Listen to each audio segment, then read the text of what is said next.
പ്രകമ്പനം ഇന്ന് കാണാൻ പോയിരുന്നു. കൊള്ളാമോ എന്ന് ചോദിച്ചാൽ കൊള്ളാം. ഫുള്ളായിട്ട് എൻജോയ് ചെയ്ത് തന്നെ കണ്ടു. നല്ല രീതിയിൽ കോമഡി എലമെൻറ്റ്സ് ഒക്കെ ഉണ്ടായിരുന്നു. അവിടെ ഇവിടെയൊക്കെ നല്ല രീതിയിൽ തന്നെ സിറ്റുവേഷണൽ കോമഡിയൊക്കെ നല്ല രീതിയിൽ വർക്കായി. സാഗർ സൂര്യയുടെയൊക്കെ പെർഫോമൻസ് വളരെ നന്നായിരുന്നു. നല്ല ഫണ്ണി ആയിട്ടുള്ളൊരു ക്യാരക്ടർ തന്നെയായിരുന്നു. കുറേ ആൾക്കാർ രോമാഞ്ചം സിനിമയായിട്ടൊക്കെ കമ്പയർ ചെയ്യുന്നത് കണ്ടു. പക്ഷേ ഇത് രണ്ടും ഒരു ബന്ധവുമില്ല. പക്ഷേ അവിടെ ഇവിടെയൊക്കെ എനിക്ക് അടികപ്പേരെ കൂട്ടമണിയുടെ എന്തോ ഒരു ടച്ച് വന്നു പോയതുപോലെ തോന്നി. സ്റ്റോറി വൈസ് നോക്കുമ്പോൾ എനിക്ക് തോന്നിയത് എന്താണെന്ന് വെച്ച് കഴിഞ്ഞാൽ അവർ സ്റ്റാർട്ട് ചെയ്തു, അതിൻ്റെ തീം അറിയാം, പക്ഷേ അത് എവിടെ കൊണ്ട് എൻഡ് ചെയ്യണം.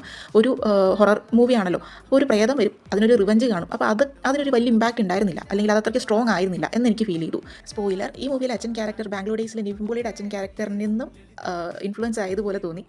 പിന്നെ അതേപോലെ ഒരു മൂവി ആകുമ്പോൾ ഒരു ഫൈറ്റ് സീൻ വേണമല്ലോ എന്ന് കരുതി ക്ലൈമാക്സിൽ കൊണ്ടൊരു ഫൈറ്റ് സീൻ വെച്ച പോലെയും തോന്നി. അതേപോലെ തന്നെ ഒരു ഹൊറർ കോമഡി ആണല്ലോ, ഹൊറർ മൂവി ആകുമ്പോൾ ഒരു പ്രേതം കാണും, ആ പ്രേതത്തിന് എന്തെങ്കിലും ഒരു റിവഞ്ചും കാണും. അത് ഫുൾഫിൽ ചെയ്യാൻ വേണ്ടിയിട്ടായിരിക്കുമല്ലോ ഇവിടെയൊക്കെ ചുറ്റിപ്പറ്റി നടക്കുന്നത്. പക്ഷേ ഈ മൂവിയിലെ പ്രേതത്തിന് അങ്ങനെ വലിയൊരു റീസൺ ഉള്ളതായിട്ട് എനിക്ക് തോന്നിയില്ല. അബദ്ധത്തിലാണ് മരിച്ചത് എന്നുള്ള കാര്യം ക്ലിയർ കട്ടായിട്ട് ഈ മൂവിയിൽ പറയുന്നുണ്ട്. പിന്നെ അവരുടെ ഹസ്ബൻഡ് വായി നോക്കിയാണ് എന്നുള്ളതിൻ്റെ പേർക്കാണോ അയാളെ കൊല്ലാൻ നടക്കുന്നത്, അതൊട്ടും തന്നെ സ്ട്രോങ് ആയിട്ട് തോന്നിയില്ല. അത് മാത്രമല്ല ക്ലൈമാക്സും എന്തോ ഭയങ്കര അൺഓർഗനൈസ്ഡോ എങ്ങനെയോ തീർക്കാൻ വേണ്ടിയിട്ട് തീർക്കുന്നു എന്നുള്ള രീതിയിൽ തോന്നി. പക്ഷേ ഓവറോൾ കൊള്ളായിരുന്നു, നല്ല എൻ്റർടൈനിങ് തന്നെയായിരുന്നു. അപ്പോൾ ഫാമിലിയായിട്ട് തന്നെ എല്ലാവരും പോയി കാണാം.